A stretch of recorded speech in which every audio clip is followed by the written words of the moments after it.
En esta ocasión vamos a hacer un breve análisis de la reciente sentencia del Tribunal Supremo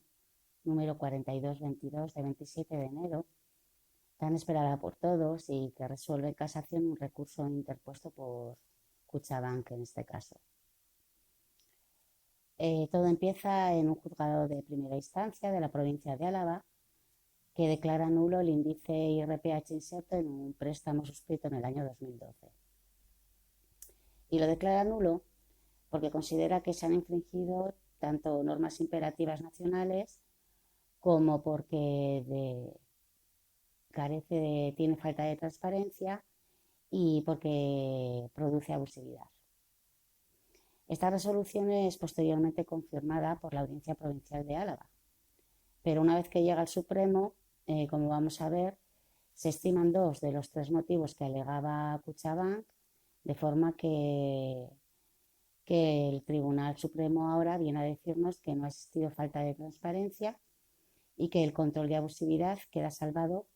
porque ni ha existido mala fe por parte del profesional ni tampoco se ha producido un desequilibrio importante entre los derechos y obligaciones de las partes. Pues bien, para empezar, y sobre el control de transparencia, la sentencia comienza refiriéndose a ello en el párrafo tercero del fundamento de derecho tercero, donde nos dice dos cosas. Que primero, respecto al parámetro del control de transparencia, como es que se haya recogido la escritura del préstamo, la definición completa del índice, nos dice que esta exigencia queda salvada y que no es necesario que se recoja la definición en la escritura porque el IRPH es un índice oficial y se publica en el Boletín Oficial del Estado. Vamos, que nos viene a decir que un consumidor medianamente perspicaz puede conocer por el BOE qué es el IRPH, cómo se forma y cómo se calcula. Bien, otra vez quiere convencernos el Supremo de que un consumidor medio, leyendo los datos sobre el IRPH que publica el BOE, y leo textualmente un ejemplo. IRPH tipo medio de los préstamos hipotecarios a más de 3 años para adquisición de vivienda libre concedidos por las entidades de crédito de España. Porcentaje X, según la fecha de publicación que leas. Bien, pues con esa lectura el Supremo nos dice que un consumidor ya puede ser conocedor de lo que es un coste, la diferencia entre el coste y el precio, que es conocedor de lo que es una TAE y que con esa información ya es capaz de calcular el coste de su operación. Pues bien, considero que el Supremo todavía no se ha enterado, o es que no se quiere enterar, de que el control de transparencia es un control de comprensión del método de cálculo, no de simplemente saber que tengo IRPH. Y con esto quiero decir que para nada está siguiendo el Supremo la doctrina del Tribunal de Justicia, por lo que creo que se van a plantear nuevas cuestiones prejudiciales ante tanta disparidad de criterios. En segundo lugar, el Supremo se pronuncia sobre la entrega del folleto informativo con la evolución pasada del índice, basándose principalmente en lo dispuesto en los recientes autos del pasado noviembre del Tribunal de Justicia.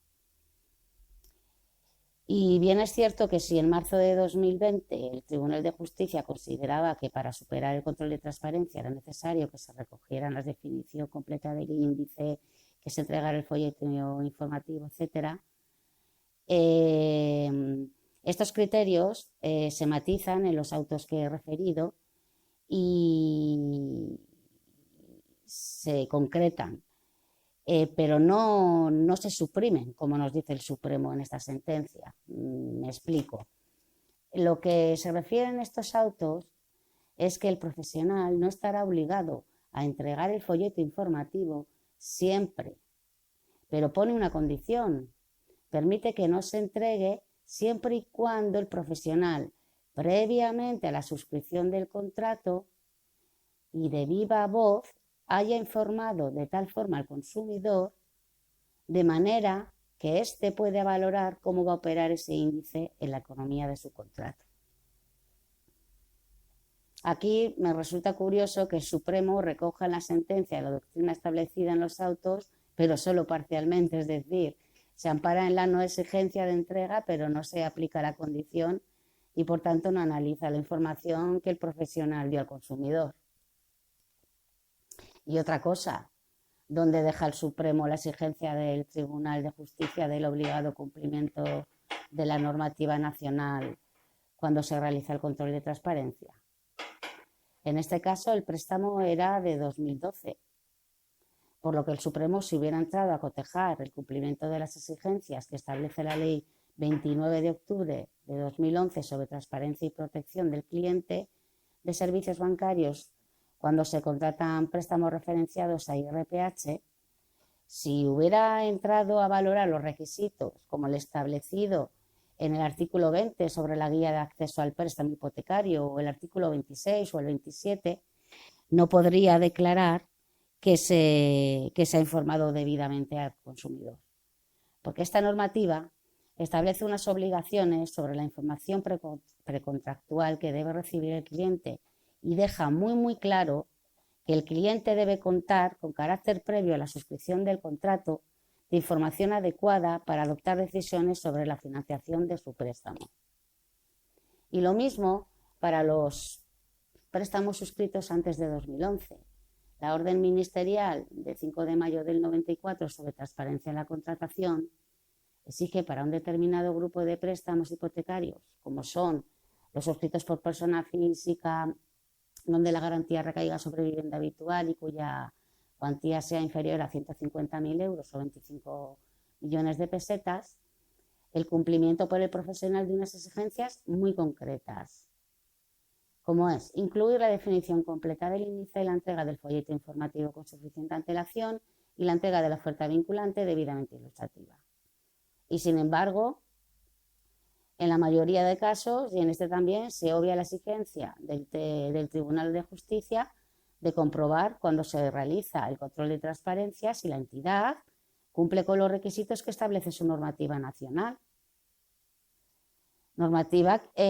aplicable o vigente al momento de la suscripción del contrato, exigencia que deja muy claro el artículo 4.1 de la Directiva 93/13.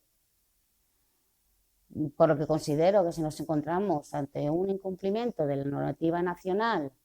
de normas imperativas, pues podemos tener en cuenta que no se tiene el artículo 8.1 de la Ley de las Condiciones Generales de la Contratación, que establece que las condiciones que se opongan a normas imperativas son directamente nulas. Aquí ya no haría falta control de transparencia que valga, ni control de abusividad, ni justo equilibrio y buena fe. Solamente por contradecir normas imperativas, estas cláusulas resultarían directamente nulas. Bueno, y volviendo a la sentencia, en el párrafo donde se recoge la valoración del control de transparencia, se concluye, y aquí nos reitera el Tribunal Supremo, que una hipotética falta de transparencia no conlleva directamente su nulidad, sino que solo permite pasar a realizar un control sobre su abusividad. Algo que ya había dicho, ¿verdad? Pues bien, este control que analiza en el párrafo cuarto del fundamento de derecho tercero también, aquí nos viene a decir el Supremo que para que exista la abusividad deben concurrir dos parámetros: el desequilibrio y la mala fe. Y al respecto comienza la sentencia refiriendo que para determinar si una cláusula causa un desequilibrio importante entre los derechos y obligaciones de las partes, debe tenerse en cuenta si, de acuerdo a la normativa nacional, el contrato deja al consumidor en una situación jurídica menos favorable y si ha existido mala fe por parte del profesional. Y determina el Supremo, y así refiere, que en este caso, como el profesional lo que ofrecía era contratar un préstamo referenciado a un índice oficial como es el IRPH, y puesto que este índice se publica en el Boletín Oficial del Estado, pues necesariamente no puede existir mala fe por parte del profesional. Y pone como ejemplo el hecho de que tanto el Gobierno como varias comunidades autónomas han venido utilizando el índice IRPH en los préstamos concertados para la financiación de viviendas de protección oficial.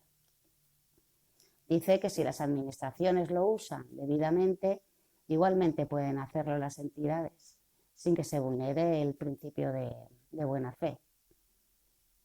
Esto ya clama al cielo, porque aquí el Supremo omite algo importantísimo, como es que en estos préstamos otorgados por las administraciones en los planes de vivienda de protección oficial, las administraciones, siguiendo las recomendaciones del Banco de España que publica en la circular 594 de 22 de julio, proceden a establecer diferenciales negativos o aplicar reducciones del porcentaje o coeficientes reductores del índice IRPH, porque tal y como advierte el Banco de España, el coste de las operaciones referenciadas a este índice se estaban encareciendo de tal forma que se disparaban respecto de la media del coste de los préstamos referenciados a otro tipo de índices que había en el mercado. Y por tanto, y para evitar ese desequilibrio, para compensar e igualar el coste del índice de IRPH a la media de los índices existentes, se hacía necesario, y así hicieron las administraciones, rebajar su coste aplicando, como he dicho, pues bien diferenciales negativos, porcentajes del índice o en coeficiente reductor. Y las entidades